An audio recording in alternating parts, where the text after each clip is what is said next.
We ready? We ready? Yes, sir.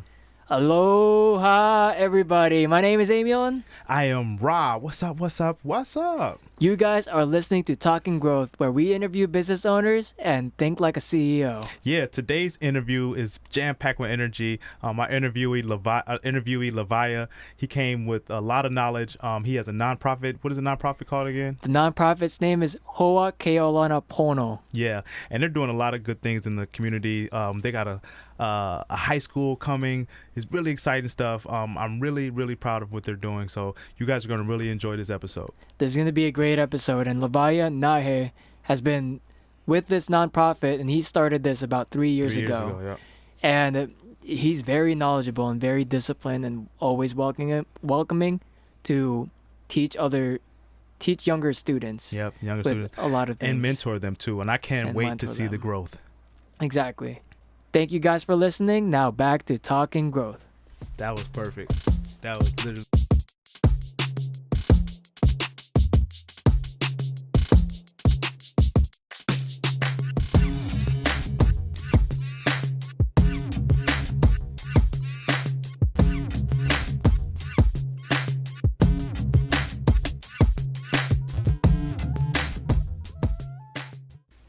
Man, this is very exciting. And thank you for being here, Lawai'a. Welcome to Talking Growth. Yes, welcome, thank you guys. Yeah, so we just had a fail just now, as you can see, that we tried to record something and we didn't even have it on the Technical spot. difficulties. Perfect. Technical. That's part growth, right? Exactly. 100% of talking growth. Exactly. Right? So we're always trying to grow here. So Perfect. Lawai'a, can you tell us about yourself? What do you do? And, something about you. Yeah, my name is Lawai'a Naihe. First and foremost, I am Hawaiian. Very proud of that. My background, I'm an educator, coach, mentor. People call me an entrepreneur nowadays. Never would have considered myself that. My background is, again, in education. I got my degree in teaching. I've been a teacher for many years. I've been a principal for many years. And most recently, I've started a construction academy. It's called Hoa Keolana Trades Academy and Institute. We are a workforce development program and construction-focused education. Everything that we do, anything that we teach is construction-focused. And for our program, it's not really about teaching people how to saw and use hammers and swing hammers. And it's more about teaching our young men and women how to be adults. So our program, we teach financial training. We give our students mental health and wellness training. The building blocks. All of it. The important stuff. Like most companies really care about how good you can swing a hammer. Right? But a lot of that comes from working at home. Right? I'm home. I'm not eating very well. I'm not taking care of my bank account. Me and my girlfriend or wife are fighting. Me and my kids are having an issue, right? All of that comes to work with us, right? Nobody really focuses on that. Most companies really just care about how much money you can make us. Yeah. Right. We are a nonprofit organization, so it's easy for us to, try and bridge this gap for our community because it's a huge community need that we have. That's admirable. Yeah, so what we're trying to do is, again, not just teach you how to swing hammers, but to teach you how to become, a contributing member of society. Being able to come to work and not have to worry about Friday's paycheck. So I can make all my payments, or I can't eat on Wednesday because I'm out of money. Right. Or teaching these guys, to delay gratification. Right. Making them understand, like, hey, you come to work, focus on work. You know what I mean? Like, you as a person need to be able to balance your life. And nobody's teaching that. 100%. Nobody's teaching because you can't standardize it. 100%. You can't standardize it. It's hard to quantify those emotional things. Everybody's going to be different. Your experiences are going to be different from all of ours, right? Some people take longer to grasp the concept and everything, right? Exactly. So and part of it too is just the discipline in general of like what we go through because everyone's teaching style is different, especially at home. And so everyone's learning style is different. 100%. Right, exactly. 100%. So as a teacher, you're never ever stopping that professional development. For myself, I coach football, coach boxing and other sports. So it's, coaching, mentoring, trying to help develop people is something that I really pride myself on. Being able to motivate and talk to some of our kids and, get them thinking about topics that they wouldn't even understand. Bigger picture. Right. Bigger picture Exactly. things. Yeah. Again, it's not just about showing up to work. It's about being able to be present at work and being intentional with your life, and starting that at such a young age. Right. Right. It's so much more beneficial. Teaching these kids that is Yeah. fun. You know what I mean? Like Exactly. It's everybody a wants to challenge. party. It's a challenge, right? Hey, we young, Yeah. we know what's up. We know what's up. Right, man. exactly. When Yeah. we were young once too, we like to party. People told us to manage this, but it was just telling you. Right. Now in a situation, you can be taught instead of told. Yep. And that's so much more valuable for our kids. Well, I'm glad you're speaking on that, because that's a dope dynamic that we have even in this podcast, because a lot of the times we have 3 different generations having one conversation. It is. Yes. And we're coming from 3 different perspectives, 3 different backgrounds, and we're all trying to come together for the common growth, for growth. And that's dope. I appreciate you laying that foundation for us, and for the people in the keiki you're working with, and all of the because you're going to build a better, stronger workforce by doing that. And I think it's so beautiful of how your entire plan is laid out, because number one, you're a nonprofit. Yeah. So it's like you're really out here trying to build and develop a better Hawaii in general. Yeah. So it's like seeing the kids, and you've told me before off camera, how many cohorts have you gone through This is now? our 13th cohort. 13th 13th cohort. Yes. Second and a half year. We're almost done with we're almost to our 3rd year. November will be our 3rd year anniversary. See, that's even better. And how many people have gone through these cohorts? We've so had far? about 200 people go through our programs. We That actually is have 3 programs, so it's a lot easy. We got a high school program, so we've worked in high schools on Kauai and on the Big Island. We have an internship program. It's a 17 to 24-year-old program. It's kind of getting you, as you just graduating high school, getting you into a career in construction, just teaching you how to, and then getting you on into the workforce. And on 3rd is our all females program. So essentially everything that we do with everyone generally, we have a specific place for females, so they can have a space, safe space. Yeah, and I think too is just like everyone deserves the right to be able to learn whatever trade that they want to do. Exactly. It's like Exactly. every type of program that you offer is literally building the type of person they want to be. And I know that you have expansion plans for growing the nonprofit too. Yes. And yes. it's great to see the facility that you showed me, like, and now it's like that's your second home. Yeah. And yeah. it's like, I didn't get a chance to see the workshop, but I'm sure that you guys have like teachers that go there that teach the students and everything. Yes, we do. We have a Poata Te'o. He's awesome dude. He's our project manager / instructor. Kids just really, gravitate towards him. He's got that real good fatherly figure. He's got the glow. He got that glow, and it's, he'll be real with them. He'll tell them straight and also be there to help you up. Sometimes you got to lay the hammer down with these kids. We're trying to recultivate them. Right. So it takes a lot of stress. Yeah. If you don't mind me asking, like, Yes. what do you qualify as like a success for when you have kids go through the cohort? Oh, that's It's a hard question. it's super hard, but it's a good question. Success. Everyone's getting a job. One. That's a success. That's a success where everyone wins. Sustainability. Right. Yes. Not only are we having these kids come through our program, but at the end of this program, we work on getting you a job. So that helps a few different aspects and perspectives, right? These construction companies that are taking our labor or our trainees, we're filling a need there. With these kids, we're giving them some hope. That whole reason we started this, and to sidetrack here, ho'ake olapono means to ignite hope. Wow. So, and that was my one of my big things to do.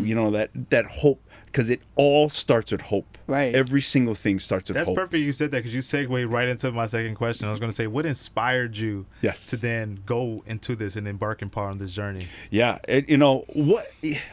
What inspired me? My dad. My dad did. We had a conversation off camera about fathers and our roles as men. My dad worked really hard, and he barely graduated high school. He ended up doing really well with himself, but me growing up, I was a troubled kid. Me and you talked. Yeah. I lived all over the islands. I was living on my friends, teammates' couches. I was running away from home. Again, just being an idiot. So I wasn't supposed to go to college. So when the opportunity arose for me to go to college, my dad was like, and I got blessed. My dad, I made his parenting life very difficult. You know what I mean? Me too. Shout out to the dads. Yes, out there. to the popsies out there. My dad was a single dad. My mom, I absolutely love my mom, but she was dealing with demons. We had alcohol, drug problems. So she was never there until later on in our lives. But my dad, man, he just was a man. He was a man, and he was the man. And again, before I went to college, he sat me down. He's like, Lawai'a, how cool is this? Like, you're going to college. Right. I said, I gotta finish it. You're going to college. And he said, how cool would it be? You go, you learn, you come back, and you teach, and you help Hawaiians. And that's what something he said to me. And then, that was 22 years ago. He said that seed. to me. I planted the seed unbeknownst to me. Yeah. Right? It was just a conversation between me and my dad, both of us trying not to be emotional, trying to be men, like, we don't cry. Yeah. Right? And looking back at it, my entire career was based on that conversation. I went to college. I got my degree in history teaching, teaching major. My minors were in coaching, health, and psychology. Wow. The whole point of that was to become a good coach and a good mentor. As a kid, like I said, I had some rough times with education. I was a special education student, one of those students that take you out of the class and you go into the special class. Nice little box. They put you right in a nice little box, make you feel like wanting to learn. And again, that was personal for me. I was at a young age. I can remember, like, why am I doing this? Why am I being punished? I didn't know any better.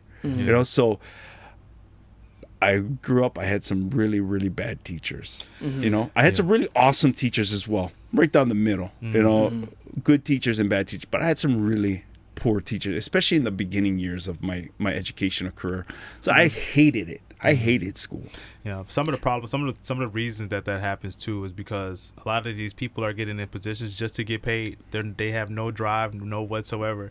But the beautiful thing is those good teachers on the outside, on the other side, the 50-50, and then your dad, when they plant those seeds and you hear those things, you can then reach back to them. Yeah. Be like, I remember when this one good teacher or this one good coach told me this. I'm the same way, my track coach, and I was a terrible student, bad grades, and a lot of growth happens in the dark, right? Yeah. I was growing by going through those pains and going through those detentions and suspensions and all of that. And not even that, on top of that, it's just like those growing pains is something that we just don't realize were happening in our lives. That was just happening on the And they spot. all turn out to be blessings. They do. Right. The hardest times in my life, I look back and I'm like, those were all blessings. Yeah, it made me appreciate, it made me where I'm at today. And everyone's story says the same thing. It also makes you relatable too to the kids that are going through the same thing. Because then you can tell them, hey, I literally been where you've been. Like, listen to me. I've been through this. Hear me out. And the kids will know when you're telling the truth, when you're a stand-up guy like that. Oh yeah, they'll feel you. They know what BS. They've been around enough teachers, like you said, that just want to get paid. Yeah, exactly. And then,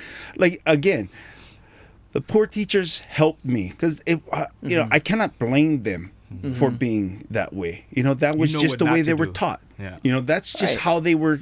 So I don't feel no grudge against anybody. I've been through anything I've been through. I accept responsibility as a man. If I messed up, I deserved whatever I got. Right. You know what I mean? I don't want to play victim. I deserved everything I got. And you know what? I made a change. That's and maturity. that kind of adds on to like how you are right now too, because I could see that like you are not only very forgiving, but you show like gratitude in every case that like everyone deserves the right to be the person that they are. Exactly. You know, and without that, and just understanding how someone else is, versus just someone from across the street, like yells at you, like how would you react? Like, would you yell at them back, or just forget about it, keep on moving on? That's it. That's it. It's all about aloha. Yeah. You know what I mean? It's all about aloha. We had a good conversation on aloha, and I honestly, there's nothing you can say to me that's gonna make me want to hate you. Mm-hmm. I'm gonna just never deal with you again. But it's not gonna say I'm not gonna like give you aloha. You know what I mean? Like we talk about this. I don't have a problem giving out aloha to anyone. Mm-hmm. But what I do you know, define as like your aloha? just my my mana. I do feel like again this is a personal thing, maybe a little egotistical, but I feel like when I come into people's lives, I genuinely feel like I'm helping people. Whoever it is, like whether you're having a bad day, I always try and have a good day. You know what I mean? Regardless of what happens. I don't know how, and that's something that working at the Department of Education really taught me. Some of the teachers, man, they're just coming to school like, oh man, I don't want to deal with these flipping kids today, and I come into work today. You know what I mean? Like I'm just here because I'm here. Right. But then when I would come around, I'd be like, what's up? Hey, Mr. Naihe, how you doing? Kicking ass is how I'm doing. Right. And then Exactly. they get a smile on their face, and that's it. That's all I want to do is try and make people's day better. Awesome. See, that's what kids see, is just like you can really sense the enthusiasm of a person, really like how they put themselves out there. Like if you're gonna be slouched down, like trying to not be like just talking strictly about the subject of something, you're not gonna teach these kids to actually perform or grow the way that they probably can. Exactly. You're right. Bueller. Yeah, same thing. Like that the boring teachers, and again, everyone's different. Everybody's needed. Math teachers, it's hard to be so enthusiastic about math. Yeah, you know what I'm saying. So bless those souls. I'll tell you that right now. Anybody that's ever been a math teacher, I am sorry for not turning on. Yeah, I was the guy. Like, what am I going to use this for? What am I wasting my time in your class? And I'm so sorry for all of those disappointments. In a way, though, it's like I would say it's kind of how our education system is. It's like if we taught our education to be more of a openness, make it more engaging. And like math, you can really learn how to like use this stuff without making it sound so boring. Yeah, and that's something that we do with our program. Our math is geared around construction. All of our curriculum is geared around construction. Math, English, science, and social studies. Yep, we got measurements, we got volumes, we got length, we got formulas that we need to do. We got to find slopes, we got to find X, we got to figure out these problems, we got to lay these things out. We got to make sure this building is square, level, and plumb. You know what I mean? Exactly. So it doesn't tip, it doesn't break in the back end of us, right? Oh yeah. We got to be able to manage our bank accounts. Yeah. Make sure you order like 5% more concrete just in case. Make sure that we're not short on materials. Hey, there's such a huge line that again, me looking back, I was such a little jackass in school. I was too. Yeah, perfect. Right on the money. I guess that's why we're on the entrepreneurship. In school, we're like, I'm not going to do it your way. I'm going to do it my way. I'm gonna like someone's getting offended. Like, let me come my own trail. Exactly. Right. So let's go on to the next question. I was also in construction. I was a construction heavy equipment operator in the Air Force. Okay. I want to then ask you about any challenges that arise in working with these kids. Maybe not maybe with the equipment, or maybe with them learning certain aspects of a combination. First thing first, safety. These kids coming in. Video games. Yeah. Second thing would be tardiness. Okay. Again, we're dealing with kids coming right out of high school, and in high school, right? You come late to class, what happens? Nothing. Yeah.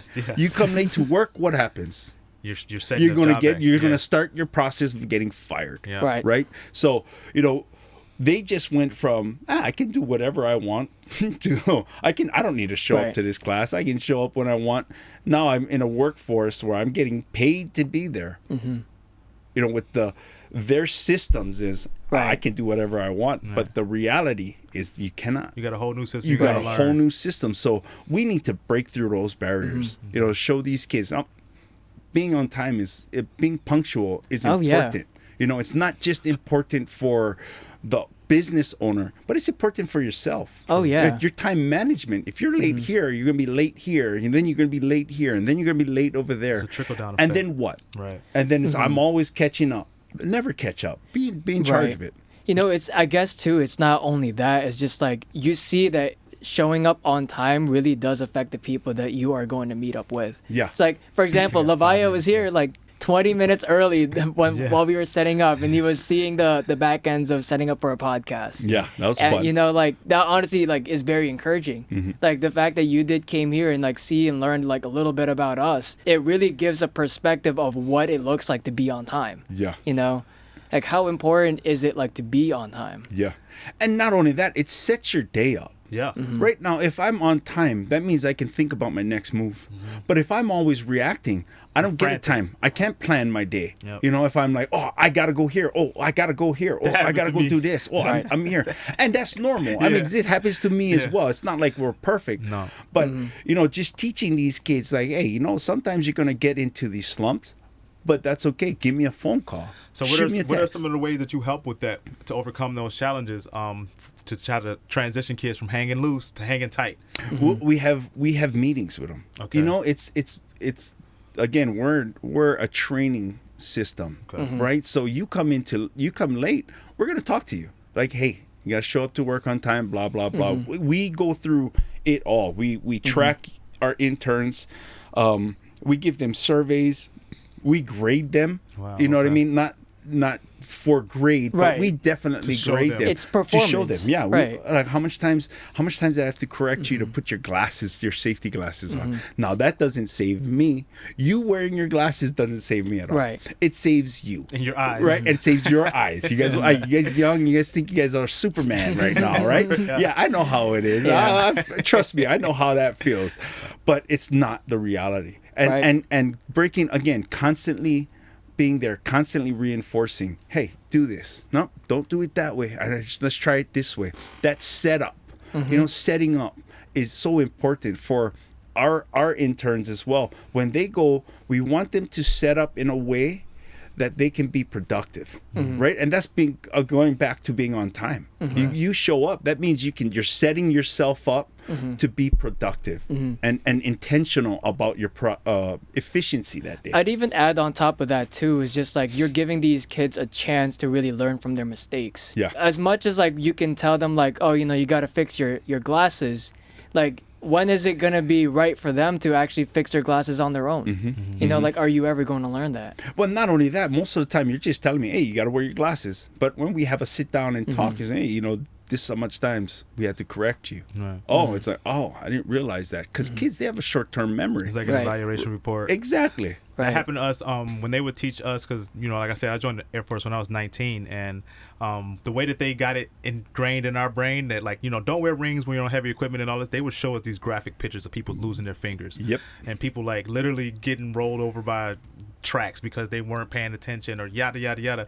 And seeing those things make you think twice. Okay, 3 points of contact. I got to make sure. Yada, yada. Absolutely. PPE, PPE. PPE, again, that just goes to a well-rounded individual. You know what I mean? That the military course. does a really good job because they break you down, Oh, right? yeah. You got to wake up on time. You got to fix your bed. 15 you got to do 15 minutes this. early You got is on time. Exactly. Yeah. So and they and look at you now. You know what I mean? They really set you up correctly. Yeah. It's just super intimidating. Somebody Yeah. over here yelling at me. of it's course. just like, Yeah.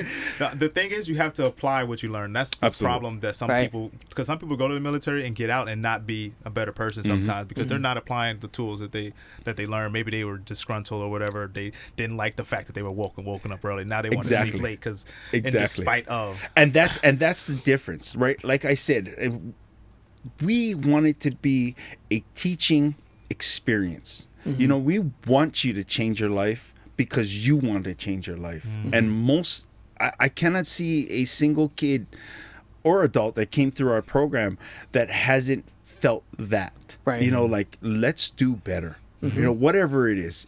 everyone can do better. Let's grow, baby. Let's just do better. Let's talk growth, right? grow, baby. Let's Exactly. just grow. Yeah.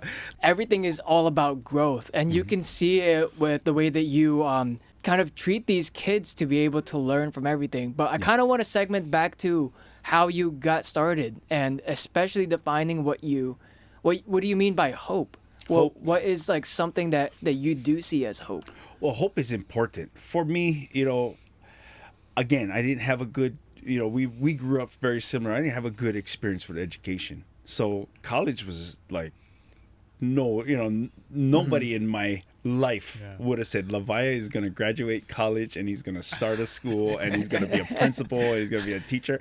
No one, Right. and not even my dad, not even the dearest people that loved me the most. Right, I'm just being for real. Football was something for me that was hopeful. Right, we talked earlier. Everything starts with hope. Something to look forward to. Something. You just need something to be like. It's like golfing, right? You hit a good shot, no matter how bad you played. That one good shot is like, oh, I can do this. Yeah. This is awesome. If I could just do that every Again. single time.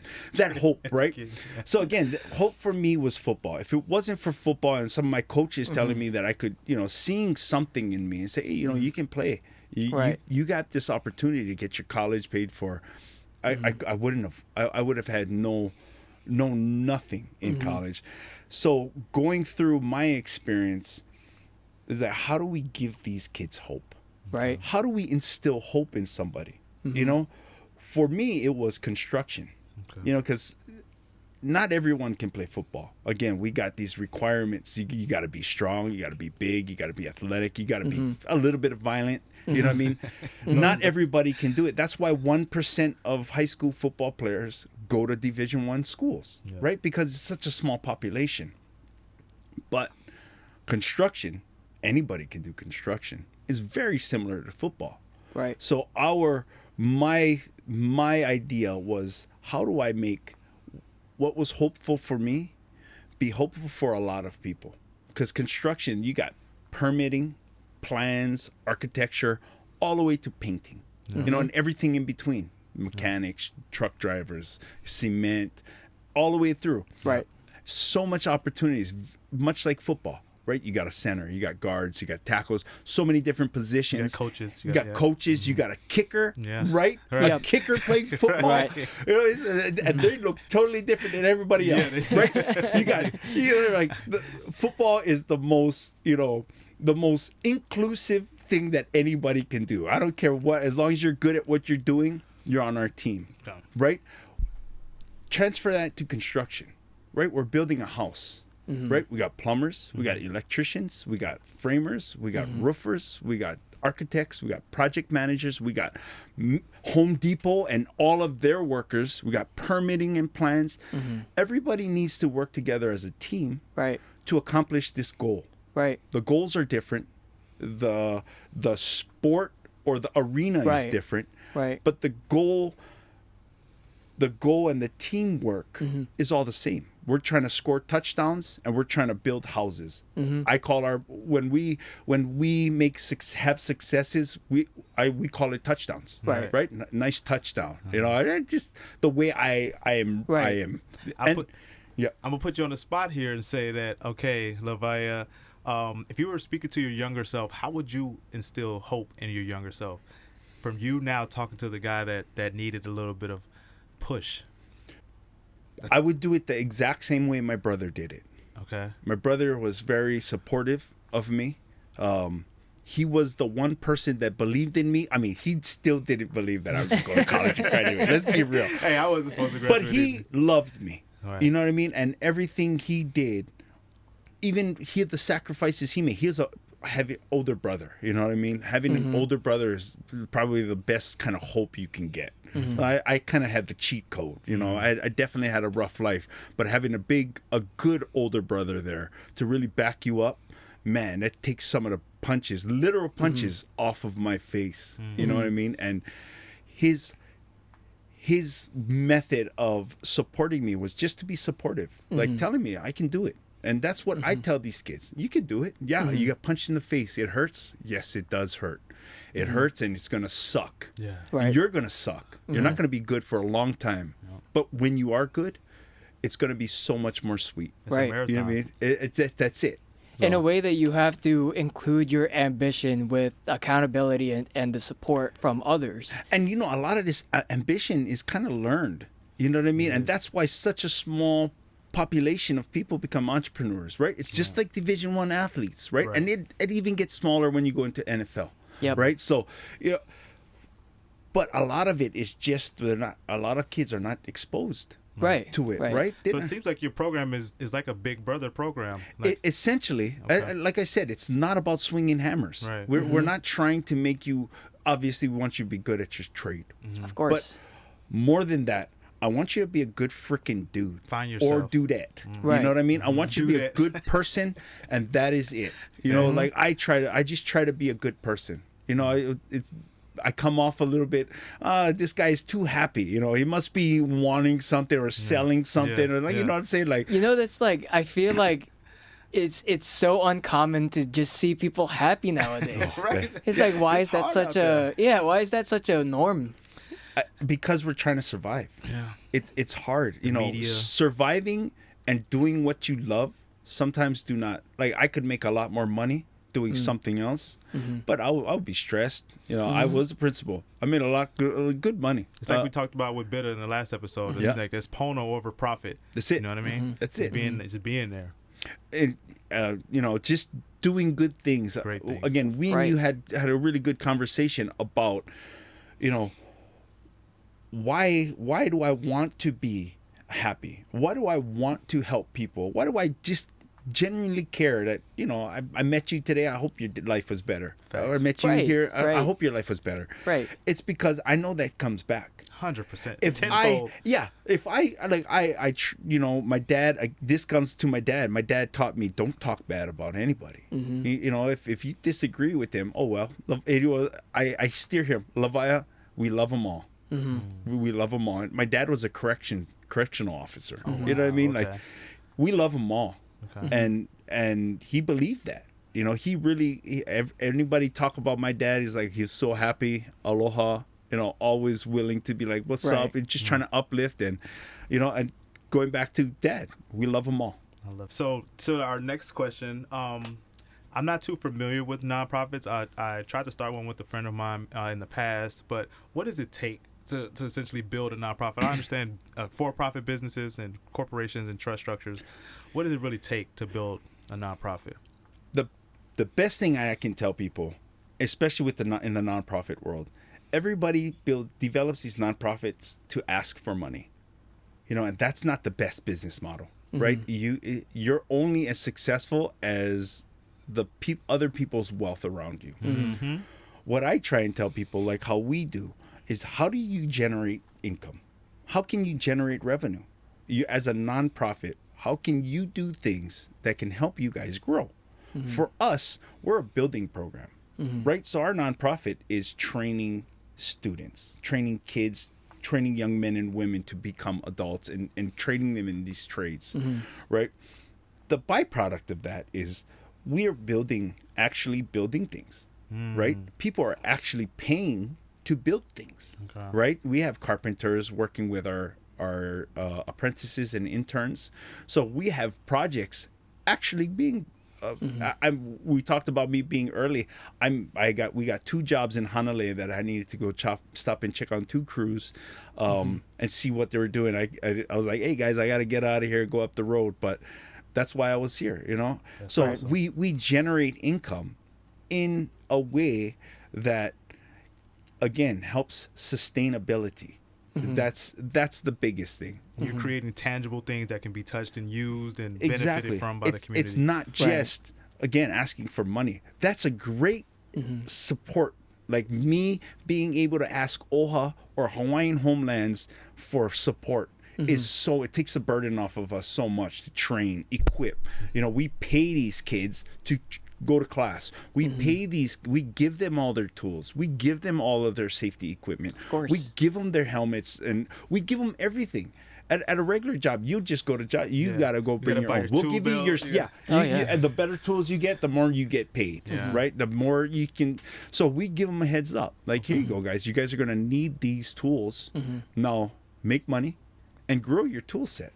Right. You know? Wow. It's kind of like an honor system in a way. Exactly. It's like making sure that like what you're building for your nonprofit, no matter if it's a trade school or like a business association, Yes. like you have to make sure that like the people that you are providing this nonprofit idea for, actually is gaining like control over it. People are like learning from what you're doing or Yeah. whatever it is. Learning and benefiting. And Yeah. benefit. Yeah. And the goal is sustainable, right? Right. And for life, right?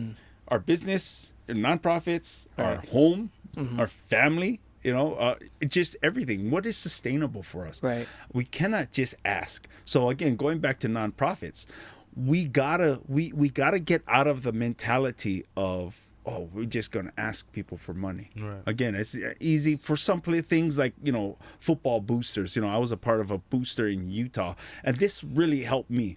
I was coaching in Utah.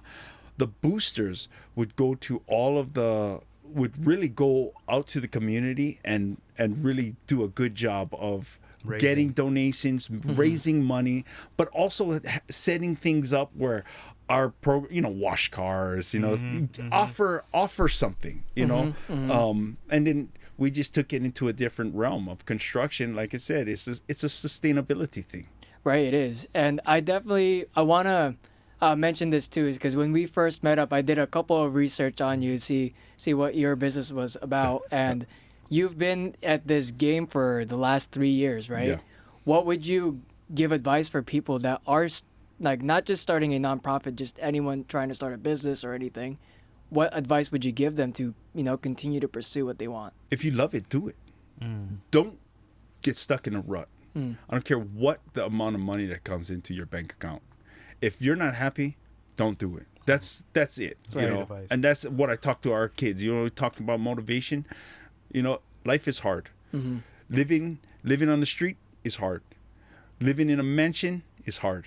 Choose your heart. Choose your heart. Choose your heart. Right. It's all hard. That's a clip right there. No, exactly. Honestly, your heart. choosing your heart is Yeah. probably the hardest thing to do. Yeah, because you're intentionally making your life hard. When the guys that end up in the bushes, that's what we're trying to prevent. We're trying to prevent our brothers and sisters from ending up in the bushes and doing things they're not supposed to do, getting on drugs, burning, starting these fires, stealing. We're trying to keep them out of the bushes. Yep. So, I mean, we spoke on kids a couple of times. Is there an age limit on the program? Like, for anybody that's out there listening, is there any, like, restrictions on people that can then join the program? You got to be 16. Okay. 16, and, of course, that goes through all the labor laws and everything like that. And we really don't have a cap. I like to we essentially take up to 24 years old. Okay. But, if somebody's coming in at 30, and he's like, hey, I'm just trying to do something new. I had a rough life. I just got out of jail. We had a couple of guys come out of jail. I just want to help. Okay. I'm not. We keep these parameters there, but I just want to help. Right. How can we help? If I help this dude or dudette, if I help this person, our island is going to be a little better. Right. And that's honestly very beautiful because you really do give this big brother aspect within, the nonprofit, like showing like people, hey, there is a way for you to really learn from what your peers are doing. Yeah. And become more disciplined of who you are. And that's really important about the team. Going back to the team, right? A really good team, you got a bunch of different tiers. Right, you got the bottom tier, you got the middle tier, which is the biggest, they're 80%, and then you got your top tier, which is about 10%. 10% on the bottom, 80% in the middle, 10% at the top. Really successful teams have, about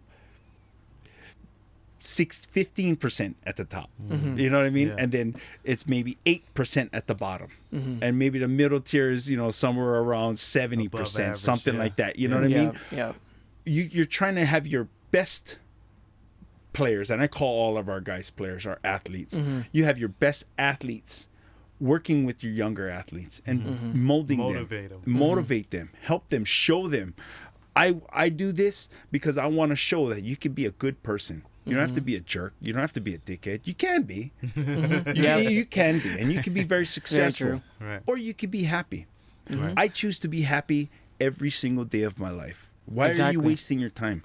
Exactly. Why? And I tell teachers that all, and again, it's oh man, I feel very bad for our teachers in Hawaii. You know, it's very difficult for them, for us, educators in general, not just teachers, pros, you know, aides, administrations, you know, office staff, even the cleaners. It's hard. It's something that I'm really passionate about. Right. How do we help? How do we get these guys to want to do something better, you know, without having them quit their jobs? You know what I mean? I mean, it's hard because a lot of the times kids and the youth are coming in from so many different levels because of like the upbringing, because of the tools that are accessible to them when they're young. And so a lot of kids, especially in today's day and age, have developmental issues. And then they're just thrown into these classrooms with these teachers who don't have the proper training to then, or the patience, like we talked about off camera. They don't have the patience to then deal with these kids in an admirable way. And again, my heart goes out to all the educators.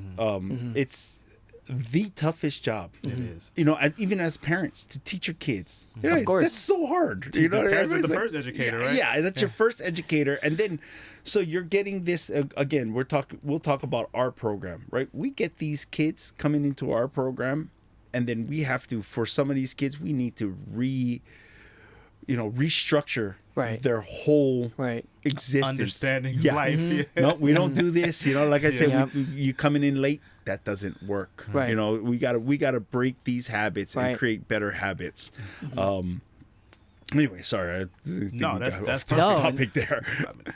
It's very, very relieving to hear that like you do care about the people in Hawaii and like the education system, the people that teach in general, because like without teachers, we probably would not be where we are, you know, like 100%.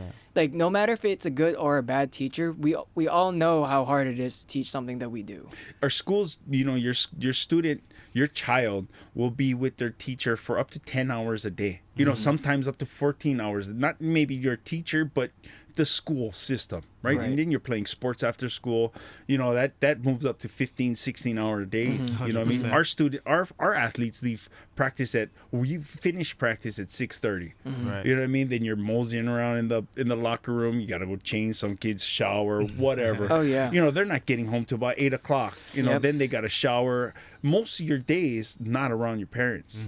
You know, and most of your day is being shaped by somebody else. External forces. Yeah. And so how do we change that, right? Change the type of teacher. Some teachers don't want to be there, right? And it's understandable because some of these kids is I get you. Like me, like us, man. They'll get you. I'll tell you what, man. You walk into my classroom, you go get slapped in the face. I'll tell you that. Any of my old teachers, shout out you guys for being such stewards. Thank you very much. Thank you very much. And all those cracks that I caught from teachers, man, I appreciate it. So, moving forward, is there any goals that you guys have set that we can help you reach, or the people out there listening can help you guys reach this year or next year or whatever? Yeah, well, the next step for us is we got some land from Department of Hawaiian Homelands, and we are going to start the permitting process of this land. We're working to build our high school. It'll be a 9 through 12 construction-focused academy. Wow. Yeah, and do we have a...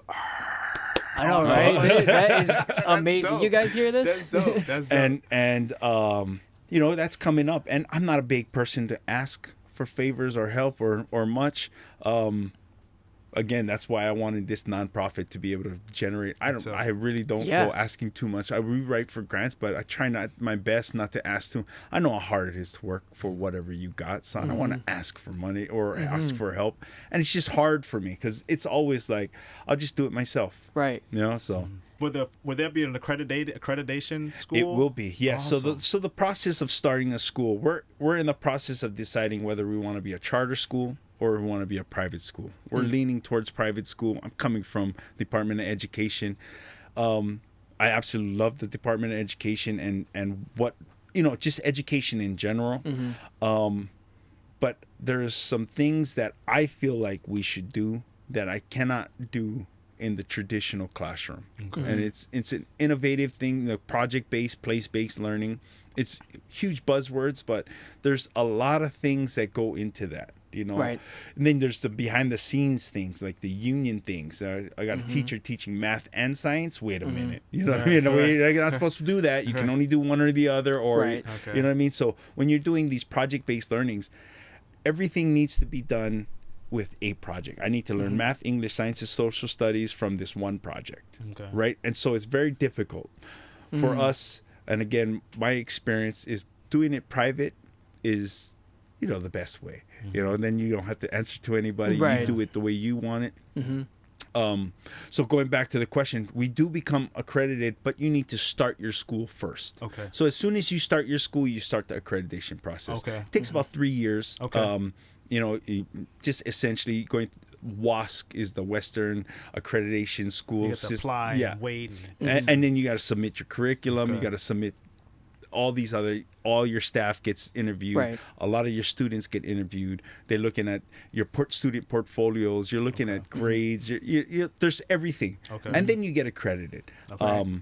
It's a process, but every school goes through it. So it's not something that we don't want to do. It's a process. It'll take us about 5 years. That's awesome. I honestly can't wait for this to be built. Thank and you. Actually inspiring kids to be Thank you. starters. Yeah. 5 and that's years. it. My son will be 8. So yeah, I'll be You making might sure. you might have a student. I was just at Ace today picking up some stuff, and one of my friends was like, "Hey, did you start your school yet? My daughter's in 8th grade." And I was like, "Oh man, about 2 years." Right. She's like, "Oh man, well, is she gonna be able to go? She'll be a sophomore in 2 years." I was like, if it's me, I'm gonna take everyone. Hey. And it's her daughter, and she's like, "My daughter does not. She wants to go to your school. That's I don't even know how amazing. she knew about my school." I was All like, "Hey, help me get there. We'll get there." That's you know what I'm saying? amazing. Yeah. Well, speaking on that, how do people find you as we're going to get ready to close this out? Like, let us know how they can find you, how they can help you.